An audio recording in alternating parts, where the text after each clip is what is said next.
Hey, what's up guys? There's been such a gap between the last video finishing up those knife handles till now because I've been waiting for this little box. So I've actually filmed the leatherwork you're about to see up until the very last stage. I did that like a couple weeks ago until I realized I needed 2 tiny pieces of leather hardware, and I've waited like 3 weeks to get these in, which just come in today. So I'm going to install those now, and this is going to be done in like literally like 2 or 3 minutes. So right now you're going to go back and watch the start of the leatherwork, follow it through, then you'll get to this part, and we're done. So I hope you enjoy it. And this is a challenging part of the project. This is the only part of the project that's really somewhat foreign to me because we're making a piggyback sheath. So these aren't 2 separate knives that are going to be carried individually. These are going to be carried together as a set. So we're doing a piggyback sheath, which means the small one is going to sit on the big one, but we're also going to make the small one detachable to wear on its own if ever you're just going for a quick day hike, I guess, and you just want to carry just a companion. We want to be able to do that. So we need a whole series of options here, and it's not going to be easy. I've been doing sketches for a while, trying to wrap my mind around what exactly I want to do that will complement these knives, fit the look of these knives, and yeah, it's not been easy. So what my plans are is to do kind of a standard friction fit sheath with a dangler for the big knife, and this is going to have a couple straps that I'm not sure yet how I'm going to attach, but they're going to be a strap to come right around the sheath, kind of like this, and probably attach here with a snap or something. They'll be stitched in on the inside. So that is the plan. And these straps are going to be responsible for holding in the smaller knife. Of course, everything is exaggerated here. Now, the smaller knife is going to be a pancake style sheath, so this would be a taco style or a fold over stitched on one side. Then the other knife is going to have a pancake style sheath that'll run something, it'll sit here on the front, and we'll have the knife here like this. But a pancake style sheath is with 2 separate pieces of leather stitched all the way around, and we'll have kind of 2 double belt loops on the back like this. So we'll have a loop here and your loop here. So here's your loop where you can wear your belt when you're wearing it by itself, but you'll also use the same loop to strap it to the other sheath. This loop down here will be just used to strap it to the sheath, so you won't really notice this loop when you're wearing the knife by itself. And when it's on the piggyback style, it'll just slip right through. It'll snap over here somewhere, remember, on the other sheath. That's what's in my mind. Seems fine in theory. Let's see if we can make it happen. Now, it seems to me the best way to start is to make the small sheath first, and then we can make the big sheath to fit the small sheath, so we can run the straps and everything on the big sheath to fit the small sheath. I think that'll be the easier way. I think that's a smart way of going about it, and I'm the one doing it, so that's what I'm going to do. Yeah, so pancake sheath, the back is going to be a full fold over, which will get our double loop in. This should be fine. I think I've got my mind around it. This is always a challenge with doing complete custom work, is that you have to just figure it out as you're going along. There's no templates, there's no nothing done for you.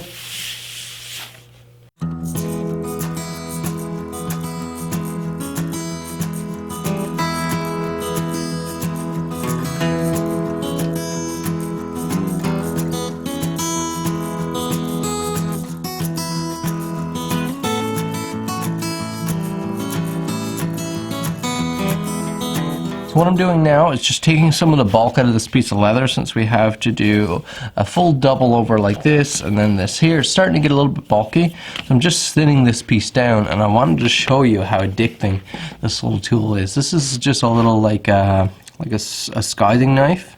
So just a little razor blade goes in here, and you can see it's curved, but it's just, you've got to see how it works here. So you could just pull it through your leather like so,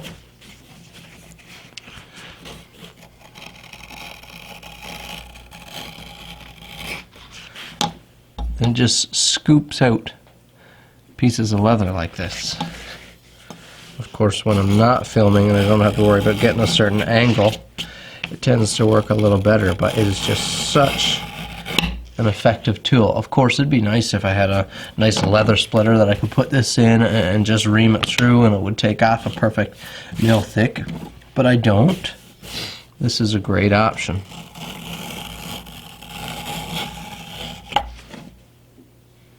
And an addicting process. So much fun using this tool.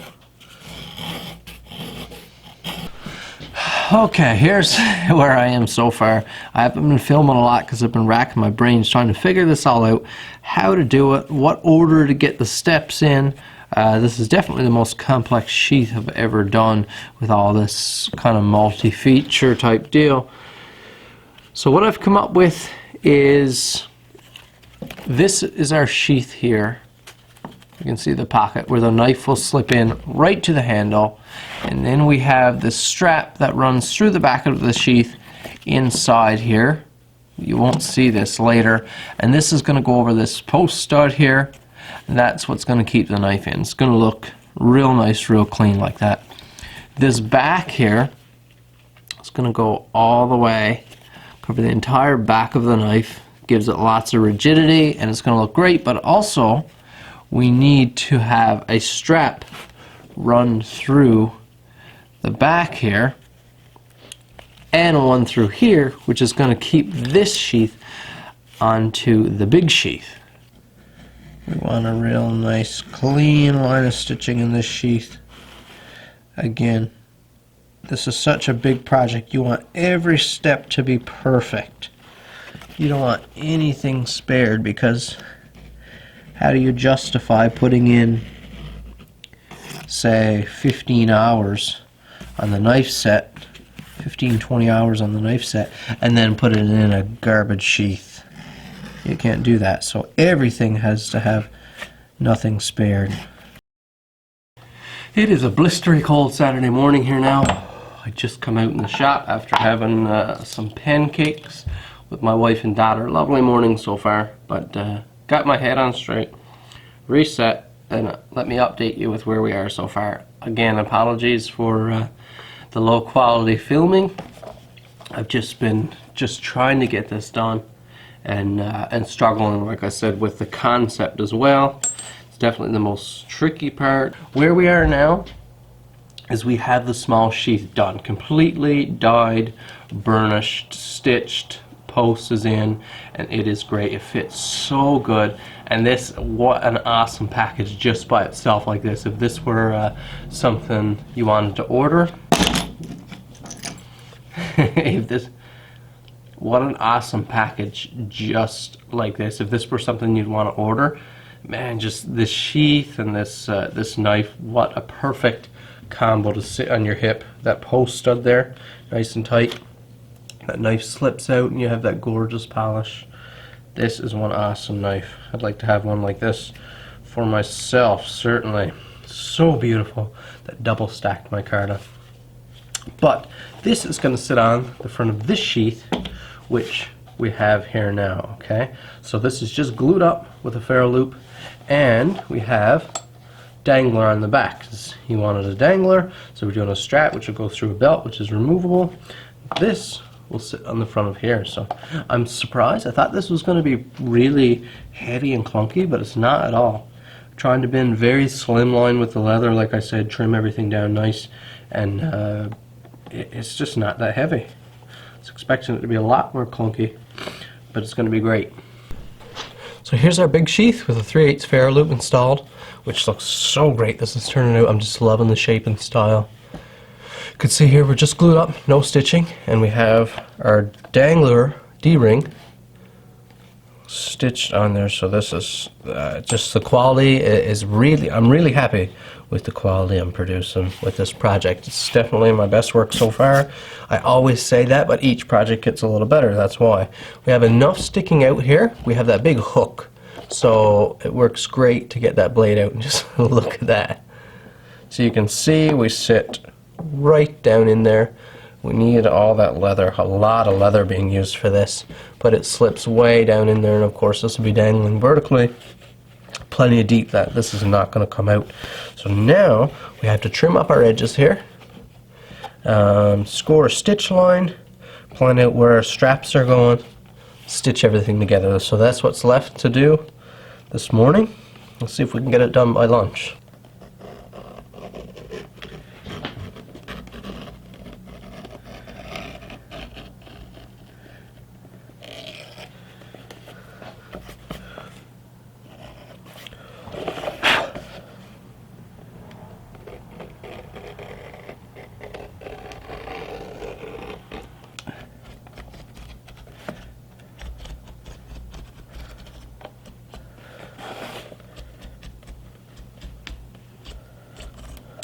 You can see now that that looks pretty much perfect. Now I don't score the backside until after, because sometimes when you're drilling your bit has a tendency to wane, or you might not be holding your sheath perfectly vertical, you might, or horizontal, you might let it sag a little bit and your bit goes so I don't score this line till after, so then I can score it, and I can make sure that all these holes sit in the trench of the stitch. So I'll put in my groove now, and I just get a lot cleaner look that way. The front side is always perfect, absolutely perfect. The back side takes a little bit more effort, but I found that this way ensures it's very good.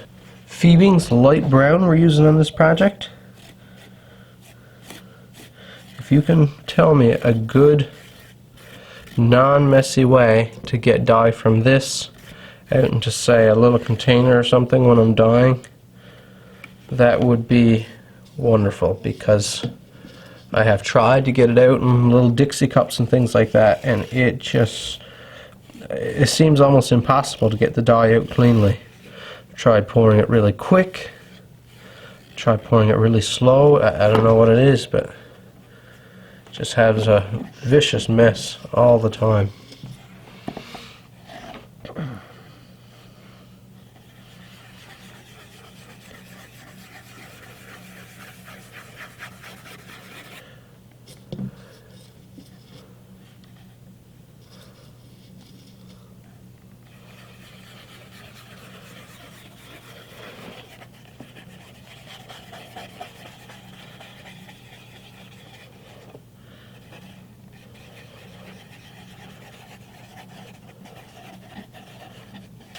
For those of you who have never worked with leather before, dye gives, of course, it changes the color of the leather, but also once it goes on there and dries, it gives a much more, like almost a plasticky, a harder feeling to the leather, a crispier feeling, which is much more pleasing than that.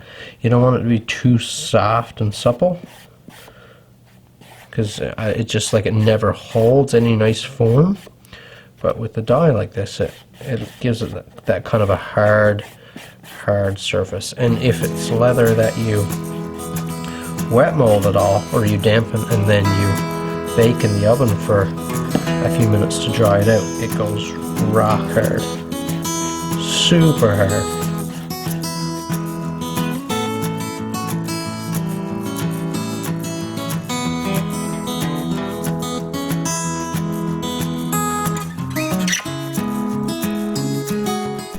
So here we are now, a sheath that allows us to piggyback a smaller sheath and these two little pieces of hardware that I've been waiting 3+ weeks for, just to finish this setup that I blazed through pretty quickly, because I went really hard at it when I started out, and then I got stuck waiting for these. So this project has just been sitting on my bench ever since. So we just got to install 2 of these on the back so our straps can go around and snap. So what we have here, just waiting for these little post studs. These are so awesome. I really love these because they're super durable. There are no wear parts in them, so they essentially last forever. Put a little bit of Loctite on them, screw them together, and yeah, they're just awesome. And since our straps are going to be mostly taking lateral tension, that's the type of tension these hold up most with. you can't pull them out laterally. So really awesome like that, and we're going to get those put in right now. So there we are, just the tiniest little bit of blue Loctite. So now our post is extending through the front. We can just screw on our stud here. We have a slotted head in the back, so just grab a screwdriver and tighten it in.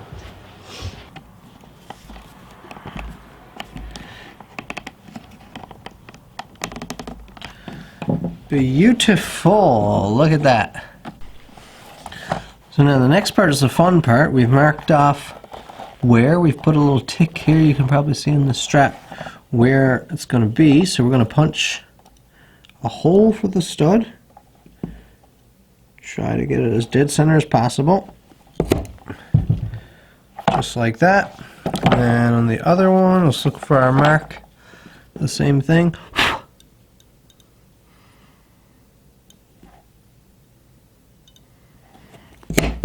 Okay. Now we have our holes put in, so we have to pull these straps nice and tight to get them on there. So now the next step to do is a slot on the inside of the strap, because you want the hole to be smaller than the head of the post stud, so you're going to have to put a little slot beside the hole for it to get over. So I'm just going to take a chisel, do roughly 60% the width of this 1/4 inch chisel.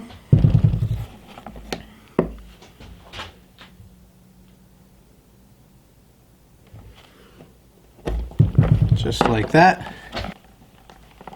Barely makes it in over. It'll loosen up after a couple times. But that is how this works, and that's how it'll fit, just like that. And these will just pull off. You get the idea there. Very nice, clean, low profile setup, and very durable as well.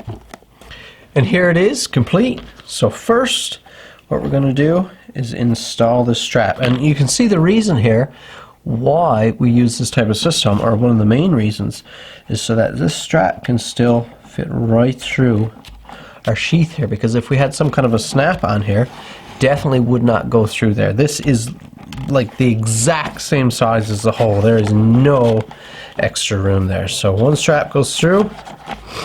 Oh, this is my first time doing this too. This is exciting. The other strap goes through, just like that. We flip over to the back, pull it nice and tight, and these will get a little easier to snap on as they wear in.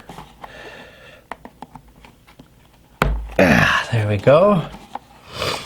And there it is, just like that.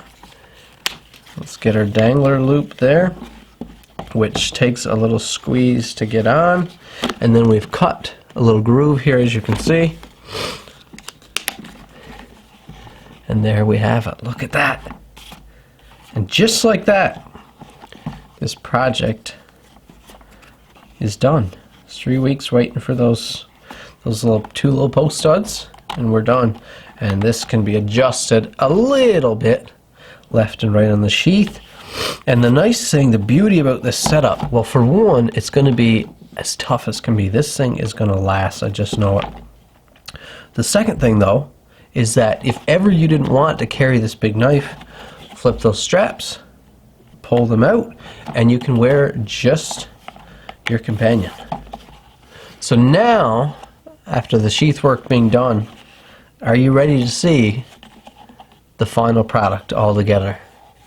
Because you're going to need to be ready for this one.